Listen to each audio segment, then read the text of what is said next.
Welcome everyone to the last meeting of the MEC for the Division of Endocrinology. I wanted to thank everybody profoundly for, especially this unique year, for helping us maintain high quality education for our fellows. That includes all the faculty, both in our department, in our division, pediatrics, med-peds, our neurosurgery, lab medicine, and also REI, which Malika will be attending in a few days, and also the high quality lectures we've had throughout the months. And also wanted to thank everyone else, all the clinical faculty, our diabetes team members, our fellows, and everyone. And wanted to introduce the special speaker today, Malika Rawal, our graduating senior fellow, who will also be joining us as faculty in a few weeks. I'm very excited about that.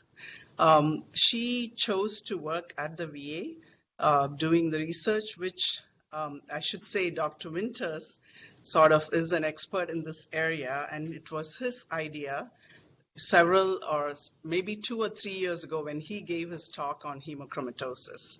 And he wanted me to develop something kind of into the Vinci database, which you all know is a very rich warehouse data collection from the veterans. So with the help of our Dr. Bert Little, who is at the School of Public Health and Information Sciences, we developed this project. While we went into it in full swing right in the middle of pandemic, many of you who know VA research and the changes we went through and everything, there's been some delays, but we have not given up. We are working through the numbers and we will be having the end results. But Malika, in the meantime, has worked and extensively reviewed the subject, which is very unique. It combines every system in medicine, endocrinology, diabetes, cardiology, hematology, gastroenterology, including hepatology. So it's a very, very unique disease and very fascinating. And she'll share her, what she learned with us all. And with that, I'll let you speak. Thank you, Malika. All right. Thank you so much, Dr. Krish. So thank you everyone for attending and welcome. I want to first of all apologize for a typo on the flyer. I had way too much coffee the day that I told Kelly my title and I added some extra letters. But the true presentation title is Ironman and the 4 Ps, a look into the relationship between hemochromatosis and endocrinopathies.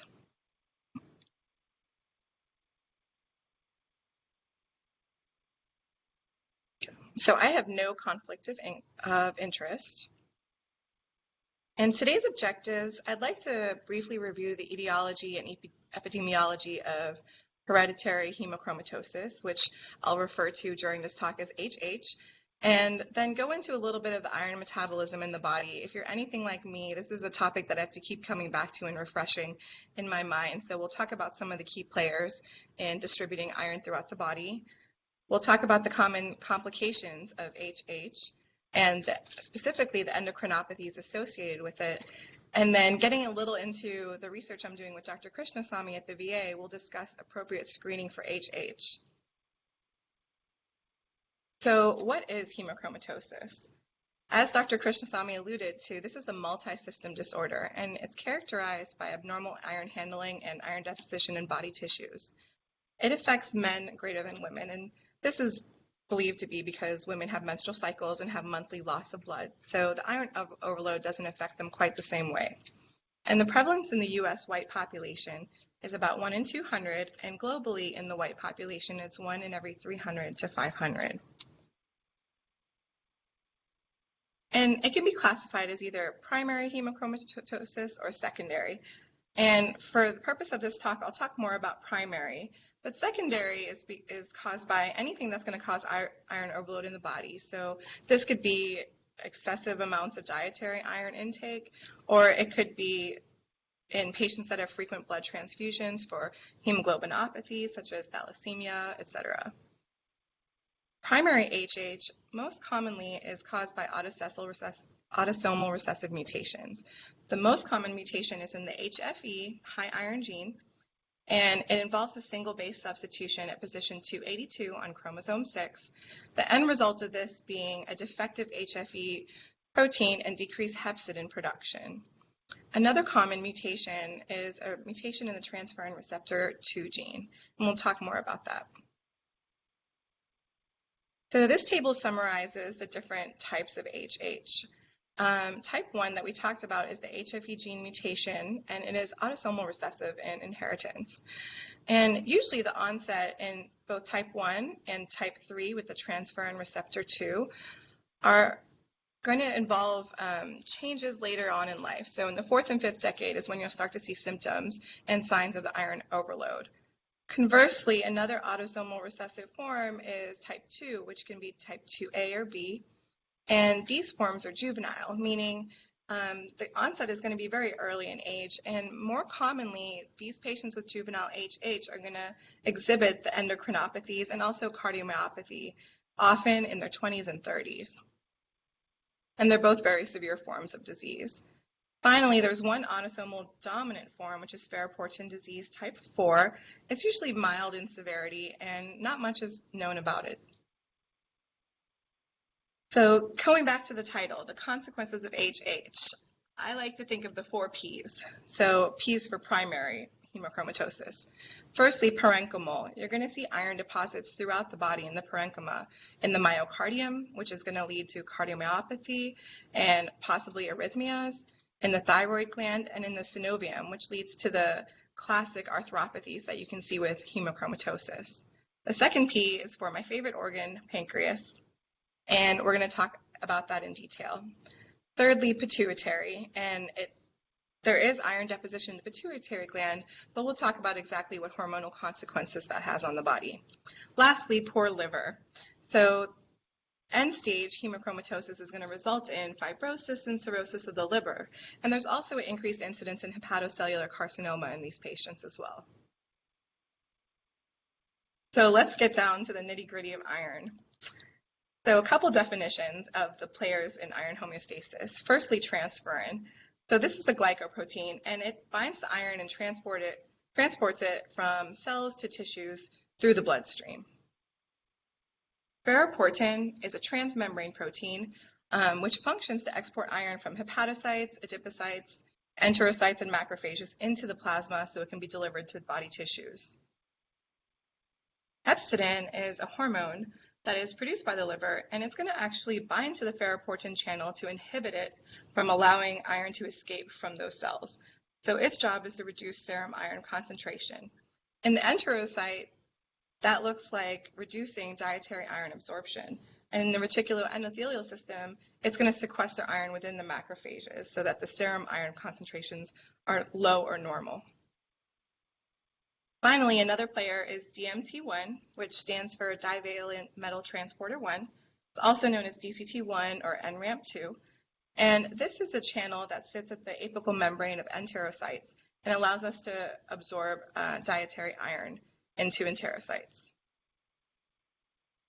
So here's some graphics that kind of elucidate some of these players and what they do. This is a schematic of the normal way that iron is handled in the body. Here we have the liver. We have an enterocyte in the digestive system, and we have a macrophage as part of the reticuloendothelial system. So iron is absorbed through the diet, and through that DMT1 channel, it's going to enter the enterocyte, where it will exit the basement membrane through the ferroportin channel. There, not shown in this picture, transferrin will scoop up the iron and carry it around the blood. In the macrophage, similar things happen. There are stores of iron in there, and when it's needed, iron will exit through the ferroportin channels into the bloodstream and be delivered to tissues. The job of hepcidin, which is the hormone produced by the liver, is to block ferroportin from releasing extra iron into the bloodstream. On this panel, we can see what happens in hemochromatosis related to HFE mutations. If HFE is not functioning properly, we're not able to produce enough hepcidin. So we get uncontrolled release of iron through the ferroportin channels and into the bloodstream. And this iron overload then translates into iron deposition into tissues and organ damage. So diagnosing hemochromatosis is fairly straightforward. There are a couple of routine tests that we can do to get a good sense of this diagnosis. Starting off, we should measure the serum iron and total iron binding capacity, TIBC. The more sensitive tests to diagnose this are serum ferritin and transferrin saturation. A ferritin more than 300 in men or more than 200 micrograms per liter in women is very suggestive of hemochromatosis. But of course, we know there are several other states in the body that cause inflammation, such as obesity, etc., that can have high ferritin levels. So we want to use transferrin saturation in conjunction with ferritin to really be sure of our diagnosis. And any transferrin saturation more than 45% is also very suggestive of hemochromatosis.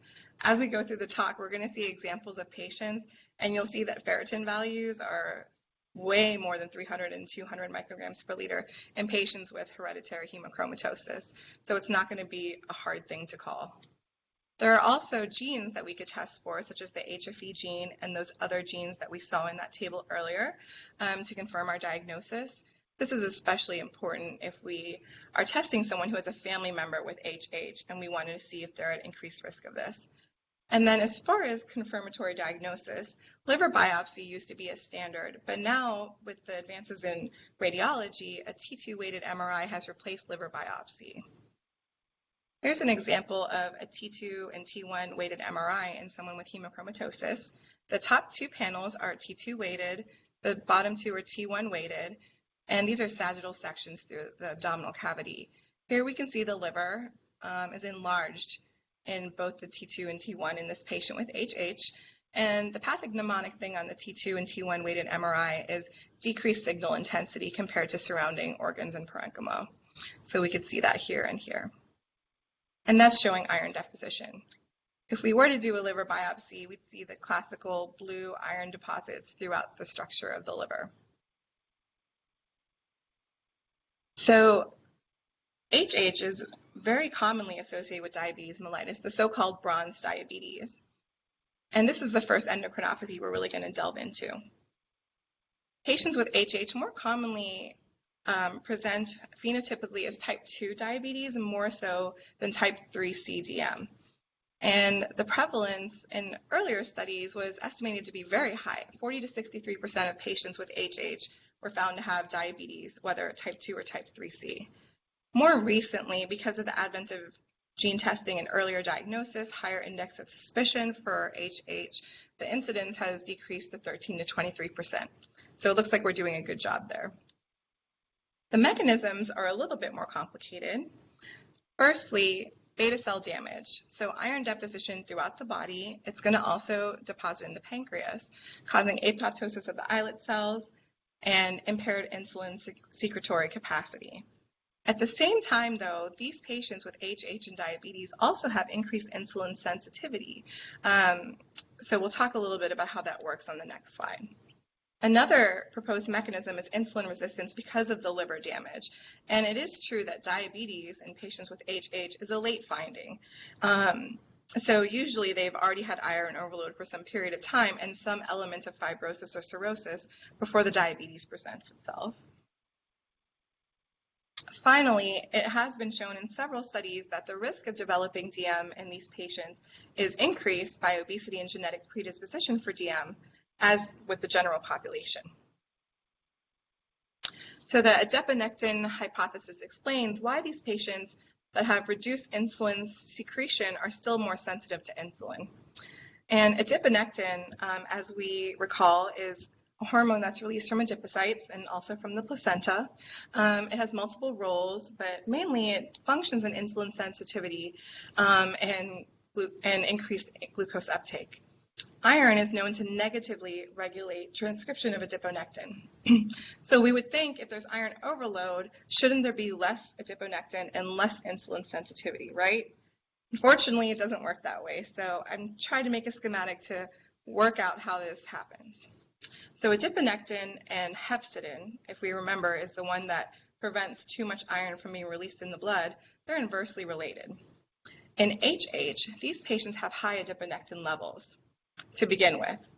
Therefore, they have low hepcidin levels, which means ferroportin channels can just release iron into the bloodstream ad lib, however they want to. There's more iron to accumulate in tissues, and therefore, there's less iron to accumulate in the adipocytes themselves, because it's all in the bloodstream. Therefore, iron cannot be toxic to the adiponectin, and there's increased insulin sensitivity. That was a bit of a tongue twister. All right. In obesity, the opposite is true. Low adiponectin levels means there is increased hepcidin and less free plasma iron because ferroportin is downregulated.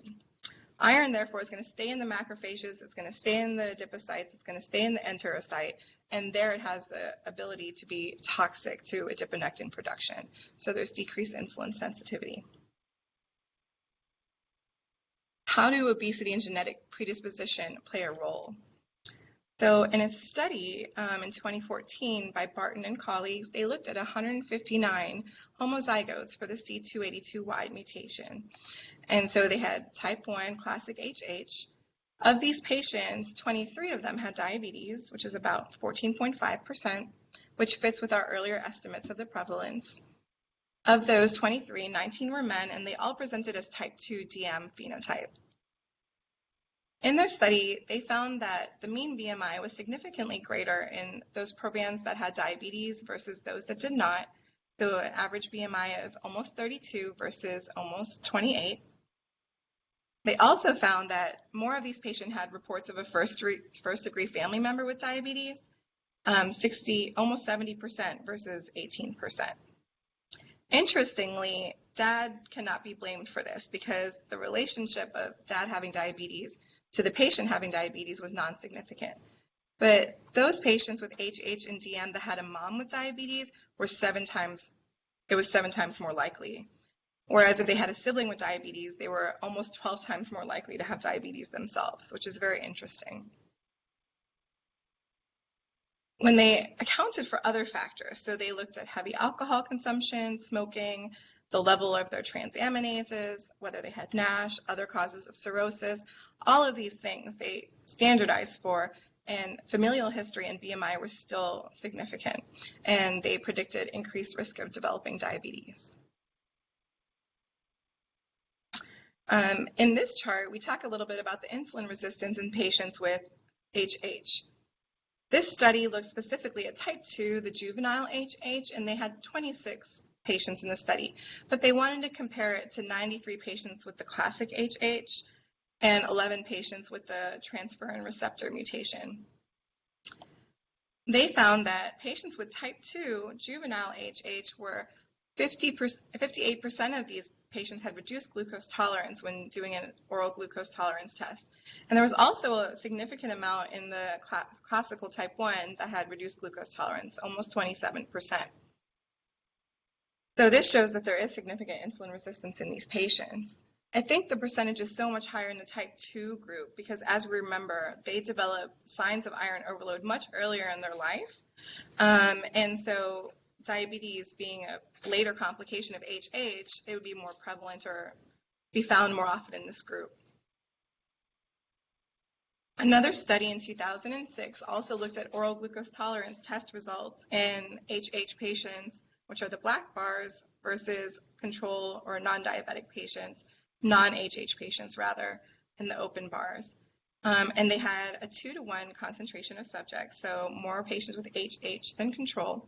And they found 23% of the patients with HH did have diabetes, and almost 30% had impaired glucose tolerance, which is significantly different from the control subjects. It's important to note also that the HH patients, most of them were obese. 86% were obese and 14% overweight, but that was matched with the control group. So they had similar number of patients that were obese and overweight. So this is kind of a review of the things we talked about and why these patients are more likely to develop DM. The proposed theory is that iron overload does 2 things. One, it's going to cause direct beta cell oxidative stress by depositing iron in the pancreas. That's going to cause apoptosis of those pancreatic islet cells and insulin deficiency. At the same time, hepatic dysfunction from iron overload is going to lead to insulin resistance, which is exacerbated by any obesity or genetic predisposition, all resulting in diabetes. Before we move on to the next part, treatment for these patients is standard. We treat them as any other diabetes patient, and as most of them present as type 2, oral agents can be used. What they found is iron chelation therapy and also therapeutic phlebotomy in patients with HH-related DM has shown that it causes increased insulin sensitivity, so it restores some of their islet cell function if early enough in the disease. And some of these patients can actually go off of insulin and transition to orals, or they have reduced insulin requirements. So that's another reason why it's important that we recognize the HH and they get the direct treatment, which is phlebotomy. The second most common endocrinopathy associated with HH is hypogonadism. So this is Dr. Winter's area of expertise. So Dr. Winters, I apologize if I say anything wrong. It's very well accepted that iron deposits in the anterior pituitary. For some reason, though, iron tends to stick to the gonadotropic cells and causes secondary hypogonadism. So it favors these cells over all the other pituitary cell lines. And hypogonadism is more commonly described in males with HH than in females. Again, probably because of monthly menstrual flow. And they can present with the common signs of hypogonadism like decreased body hair, decreased libido, and they also present with impotence. Primary hypogonadism, meaning iron deposition in the testes causing low testosterone, is very rarely described, but it's possible and it does happen. It's usually a very end-stage complication, though, for the iron to deposit enough that it ends up depositing in the testes and causing low testosterone. In patients with HH type 1, a 2005 study looked at 111 men with HH and hypogonadism. So they describe in this table 9 of the patients that they found to be hypogonad. And they, as you can see, the age is usually a little bit older. So the youngest patient here is 36, but most of them are in their 50s, 60s, 70s. So later in life, when HH has already probably been present for some time. And look at these ferritin levels. So that's where I said it won't be equivocal. So 1,500, 2,000, so very high ferritin levels and very active HH disease. Most of these patients also had cirrhosis already, and about a third of them already had diabetes. So if you look at the testosterone levels, again, this is not in the standard units that we measure, but the normal is 4 to 29. Most of them have testosterones less than 2. And LH similarly much lower than the normal low, which is 2.7, so 1.8, 1.3. Their FSH similarly is very low, so 1, 0.4, 1.3. So this is a hypogonadotropic hypogonadism of pituitary origin. They even tried to stimulate these patients with LH-RH, so recombinant LH releasing hormone, and to stimulate LH and FSH levels, but there was no significant change. And this confirmed that this wasn't coming from the hypothalamus. This was iron depositing directly in the anterior pituitary and infecting those FSH and LH producing cells. In a study of juvenile HH, Petrangelo and colleagues found that almost 96% of patients with juvenile HH will have hypogonadism by the end of their second decade. So a very significant percentage, and that causes a very significant morbidity and change in quality of life. But there is promising news. So there is definitely a role for hormone replacement therapy in these patients. In men with testosterone and women with cyclical estrogen and progesterone if they're childbearing age. This study that was done looking at only 5 patients, but patients with hypogonadotropic hypogonadism, showed that before phlebotomy, these patients had low testosterone levels, and after they did have increase in their testosterone levels, showing that phlebotomy can reverse some of the gonadotrope damage if done early enough. So it's important to keep this in mind, because if a patient is getting testosterone or estrogen replacement therapy and they're undergoing phlebotomy, we have to routinely check their hormonal axes to make sure we're not over-replacing, under-replacing, etc. So a frequent reevaluation is definitely indicated. How does HH affect the rest of the pituitary axis? So as I said earlier, for some reason, iron does deposit in the other cell types, but it doesn't cause quite as much damage. I don't know if I'm extrapolating too far, but I think of it almost like a non-functional adenoma. When it exerts pressure on the cells, usually the gonadotropes are the ones we see affected first. They're a little more sensitive, so maybe it's something similar. But if there have been any dysfunctions of the other pituitary axes, they've very rarely been described in case reports, and anytime they have been, they've been shown to be reversible with phlebotomy. So this is a good sign. How does HH affect the thyroid? So that was one of our P's. So P for parenchyma, and showing that iron does deposit in the thyroid parenchyma. So does it cause any dysfunction? Surprisingly, primary hypothyroidism is very rare, even though iron does deposit in the thyroid gland. Even secondary hypothyroidism is uncommon, but has been reported. And again, it's a very end-stage complication of HH. Usually the gonadotropic deficiencies are going to be seen first over any other pituitary dysfunction. At one point, there was a study that maybe showed an increased incidence of thyroid antibodies in patients with the classic HH, but when a bigger trial was done really looking at this, they didn't see any difference or increased chance of having thyroid autoantibodies in HH. Probably the largest study that looked at thyroid dysfunction related to HH was the AIR study, which is Hemochromatosis and Iron Overload Screening Study. This ran from 2000 to 2006, and they found 176 homozygotes for the classical C282Y mutation. And again, there was no difference in the incidence of either subclinical hypo, overt hypothyroidism, hyperthyroidism, or thyroid antibody titers. HH, however, does have an association with bone disease with an increased incidence of metabolic osteopathy. It is not related to PTH, or not directly. So multiple studies have shown that there is elevated PTH levels in these patients, but very rarely associated hypercalcemia.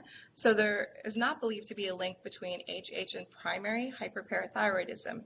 Interestingly, they were able to identify that it's actually a mid-fragment of PTH that's elevated, running 44 through 68 rather than 1 through 84. And this fragment doesn't seem to be associated with elevated calcium levels, but it is found to be increased in those patients that have very high ferritin levels and increased severity of their joint involvement in arthropathy. So maybe it has something to do with that. So any PTH elevation is unlikely to be related to the HH itself, or hypercalcemia, primary hyperparathyroidism. If that does occur, it's not a common feature of HH. However, that being said, many of these patients do have osteopenia and osteoporosis, so very high prevalence of both. And the severity of their bone disease is directly related to the severity of the iron overload, because iron is directly toxic to osteoblast proliferation and formation of bone crystals. In these patients, their femoral neck seems to be affected more than the lumbar spine.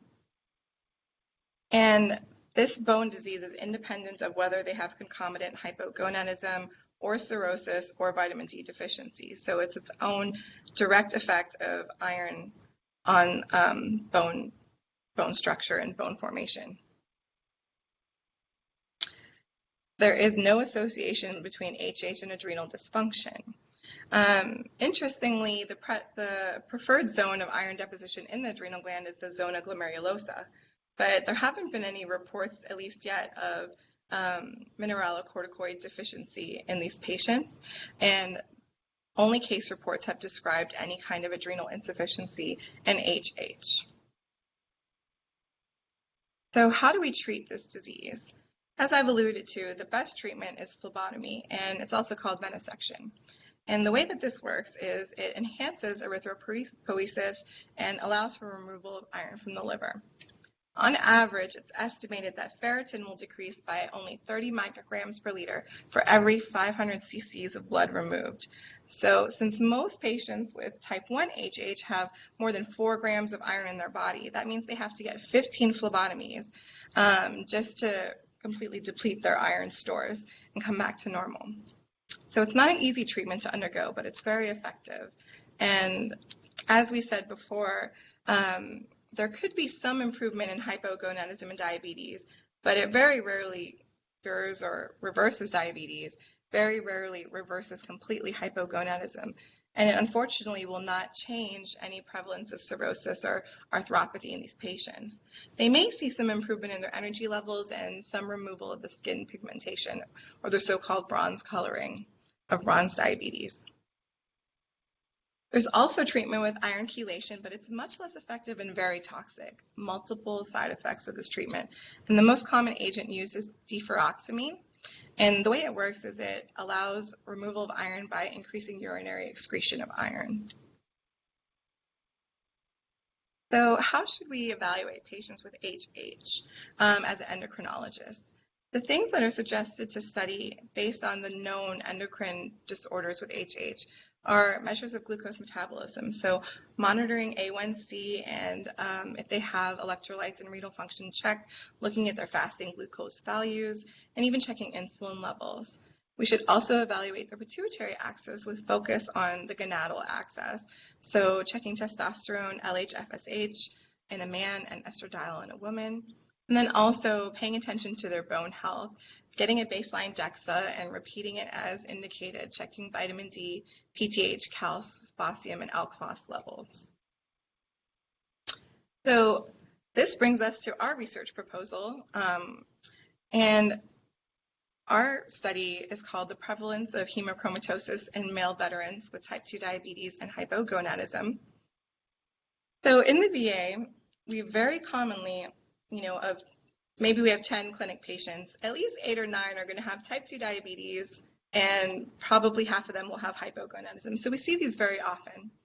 And when we look at a patient with low T, the most common thing we see is that they have some degree of insulin resistance and hepatic steatosis related to obesity, lifestyle, type 2 diabetes. Our question, though, is how many of these patients with low testosterone are actually related to undetected HH, because we know that HH can cause both gonadal dysfunction and type 2 diabetes. So we wanted to figure out the prevalence of HH in a population of VA men. Our first cohort would be 10,000 men with both type 2 diabetes and hypogonadism, and our comparison cohort would be those that only have hypogonadism. And we'd like to look at the prevalence of HH in these two groups and also evaluate for other factors. We're going to ask for age, race, BMI, and try to match those features.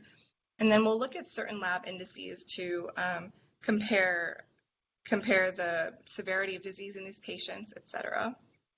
And then we'll also account for other variables like the prevalence of heart failure, cirrhosis, if they've had treatment for their hypogonad state, how many of them actually have pancreatic insufficiency. And I was actually thinking last night that we should include C-peptide because that's something that's talked about often, whether or not the C-peptide levels are affected by HH in these patients. So in summary, and the main message of today is screening. So why should we screen for this disease? So as Dr. Krishnasamy said, it's a multi-system thing. This is something that all of us can get our hands into and we should be looking for. We know that patients with HH have a decreased life expectancy. It's estimated at 77% at 5 years. And as we know, at 5 years, they don't have multiple symptoms of iron overload. So by 10 years, the life expectancy will be even less, etc. So if we were able to treat them with phlebotomy before they develop cirrhosis or before they have advanced diabetes requiring insulin, then it's been shown that we can actually bring them back to a normal life expectancy. Also, cancer risk. There is a 2% increased chance of cancer, whether hepatocellular or other types of cancer in these patients. Finally, decreased quality of life, I think, is a huge point. So though we don't see juvenile HH often, even type 1 classic HH or type 3 that present later in life can really alter a patient's quality of life because of the joint issues, the hypogonadism, complications of diabetes. Eventually, these patients will succumb to either complications of diabetes or complications of cirrhosis, and very rarely sudden cardiac death related to arrhythmias and cardiomyopathy. So who should we screen? Of course, we should screen family members of proband, so anyone with a known relation that has HH or a gene mutation. Those with a specific cluster of symptoms. So these patients commonly describe having arthralgias, general malaise, asthenia. They may have abnormal LFTs. You may notice incidental hepatomegaly on imaging or on exam, and they have an unexplained change in their skin coloration. And also, we should keep a critical eye on those with impaired glucose tolerance and type 2 diabetes. But I hope the end result of this talk is that we'll all keep in mind that patients with hypogonadism should also be screened for this disorder with iron, TIBC, and those other blood testing. So here are my references, and that is all I have. So I thank you so much for your attention, and there is today's CME code, and I welcome any questions.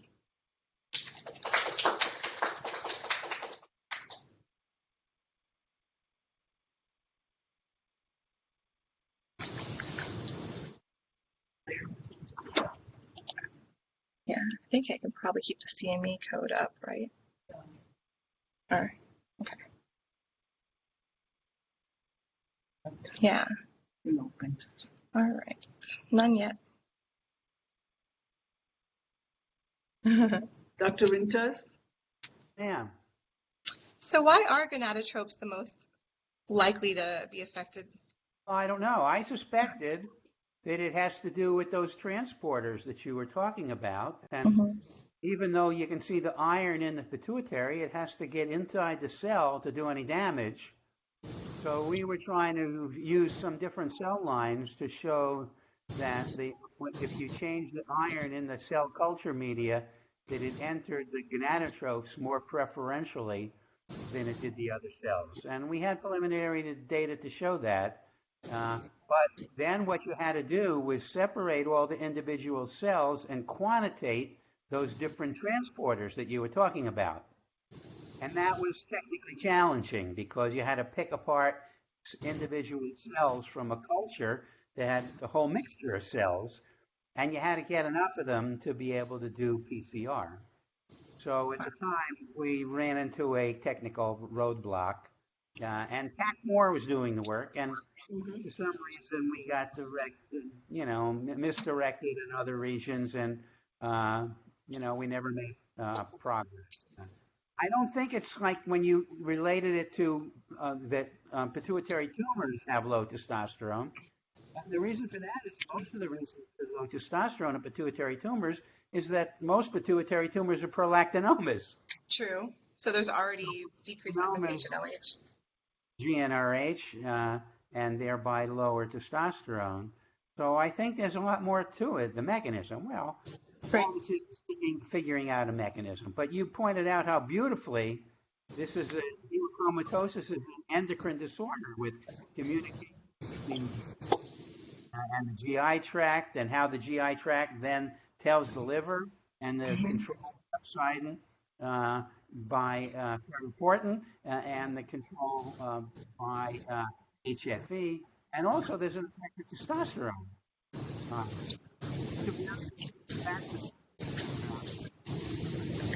Dr. Winters, you're breaking a little bit.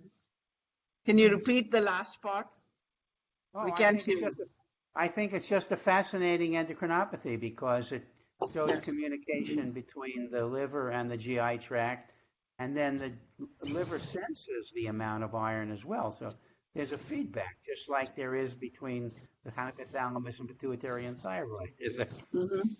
So hemochromatosis is an endocrine disorder, no doubt about it. So I'm glad you become enthusiastic about it, and we'll continue to learn. I think your point about how iron may have something to do with the insulin resistance of obesity and the insulin resistance of NASH is also very pertinent, in that that's something else. Those are big problems, and they're all associated with obesity. Definitely. Yes, absolutely. And I think just remind everyone when people have unexplained low testosterone that they should measure the iron. I think that's the bottom line. And that's in the Endocrine Society guidelines. It is nice. You will find when you look at the VA database how often that happens. That's one of our goals. It has to goal. Yeah. How many we times, do it. How many times is it done? Yeah. So that all goes to those order sets that we have developed, Dr. Winters. We developed the order sets which include the iron studies along with when we do the hypogonadism workup. So I don't think everyone else is thinking that route all the time. So, But that's do you our have hope. any To bring preliminary? Do you have attention any preliminary data on prevalence then, Dr. Rawal? to. Not quite yet, but we we're promise to getting bring it to you soon. there. So mid-year, we'll have you some more data, Dr. Winters. I know you've been anxiously waiting for this. Yeah, and I'm I still always remember anxious to you. see data. I'm always Emphasize, anxious to see data, and yes, that's why yes. I went into this business. I remember you emphasizing how important it was to remember it's an endocrine disorder and not belongs to the GI or liver guys or hematology. It's very fascinating disorder. I think I see a couple of questions Yeah. here. All right. Thank you so much, Dr. Winters. Sure. So Dr. Coatwell is asking, is there a genetic link to DM without HH? And yes. So there is believed to be multiple factors, genetic predisposing factors to developing diabetes. So kind of like that Modi type picture, maturity onset. Whether it's from the mother or father, I can't say. Mitochondrial. Mitochondrial, Dr. Mokshagandam, do you have any idea of that? Do you think the heritable factors for diabetes are known to be mitochondrial, or can they be from either parent? Yeah, Dr. Mokshagandam says from either parent, but definitely there is an increased risk of that. Mitochondrial DNA, all the separate. Yeah. So that's why we say if your parent has it or your sibling, even in HH, we saw you're much more likely to get diabetes or type 2 diabetes. And then Keisha said that she did a therapeutic phlebotomy. Oh, that's amazing. That's very, very fascinating. Thank you for sharing that. Good. Thank you very much, everybody. And any further questions, you're welcome to email us. Thank you, Malika. You did a great Malika, job. thanks. Dr. Krish, I wanted to ask a question. So, Doris. Hey, Doris, go ahead. I'm good. Malika, thanks for a good presentation. You did a great job. Oh, So thanks, don't Doris. worry, it's not a difficult question. I'm not putting you on the hot spot, but just based on this, your topic, do you think that all our newly diagnosed DM patients, we should screen them for hemochromatosis? Interesting. So I think I would look at their age. Again, I wouldn't want to wait until I think the iron overload has been present too often. But I think that I would have to have a very strong index of suspicion. So I don't think it takes much to do a ferritin level. If they're type 2 DM and they're obese, I know that it may be elevated already, but I wouldn't say it would hurt, but I think the cost of doing it in every type 2 diabetes patient would be quite high. Would you do it in everyone? I think it'd be quite Doris, difficult. that's a very good question that you asked us. I think that all goes back to what our faculty mentors always talked about, Dr. Winters, Dr. Mokshagandam, Dr. Villafote's thorough history and exam. If you notice anything that is a little off, and of course, if the patient already has liver disease or NASH or anything, and a family history, definitely, and a skin that looks tan but has not been to tanning or anything, or putting everything together, the derm, musculoskeletal, liver, cardiac, and like Malika mentioned, you don't want to wait till things get to the end, but certainly it should be on the differential when you see patients. And like Malika mentioned, not all of them are type 3C, which is what you would expect with any infiltrative diseases.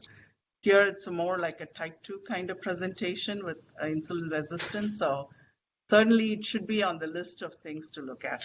And iron and TIBC are cheap. Yeah. Unlike ordering vitamin D, which we always get dinged, iron, TIBC, ferritin levels are cheaper, and insurances are not going to, get upset with that, certainly. I think my suspicion would be higher if it was, a Caucasian patient, especially probably in their 30s and 40s who had type 2 diabetes and they were a slimmer BMI. So I think that would make me more suspicious. Yeah. So, I also wanted to thank Dr. Mokshagandam for, maintaining this whole year during the pandemic. maintaining the lectures and giving us all the resources to continue doing what we're doing with education. And Kelly, who just left from here, for kind of keeping us all in line and keeping us all, doing what we're doing. Thank you all. Dr. Mokshaganam, did you have anything to say? So back in September. Yes, he will tell you about that. Can you mention the meeting also, the post-state meeting? Well, thank you all for the year's worth of our MECs. So we will be starting back again in September, and we hope to have another good year for all of us. So we also have, over this break that we have, of course, there is a 4-chapter meeting of the Ohio River Region Endocrine Society. First of its kind. It is the first of its kind. Previously, it was part of ACE, but it is not. Now it's an independent body. And of course, the thing is, Dr. Krishnasamy is the president of it and also will be arranging the program. So we will send you out an email. It's on July 31st. 31st Saturday, and all-day virtual program. So it's a virtual program, so I would encourage all of you to log in, and so we'll send you the details on that program for you. So that should be exciting. And thanks again to Dr. Winters for having arranged these things over the years, and we have been able to maintain these things, and we are happy that you set it up in a way that all our teaching programs can be maintained even when you're not here. Dr. Mokshagananda, one quick question for you. So when you go back to live meetings, are you still going to keep this virtual part of the meeting? So we have not decided on that fully. The university has said doing sort of a hybrid. They're allowing us to do it. So we'll wait and see what the medical school and the department decides. I think the university as a whole said that we can do live meetings. But one of the things that has happened is over time, people have actually liked the virtual meeting, so that more people can join and listen to it. So it probably is going to be some sort of a hybrid. So that not everyone has to drive downtown and sit here, but it's always good to have a live audience, and the interaction is different. So we probably will do a hybrid version of it, but allowing more people to come, in person than what we have. So we will see how the COVID virus decides what we can or cannot do. So we'll do that. Okay, thank you so much. Okay, thank you all, and we'll see you next academic year.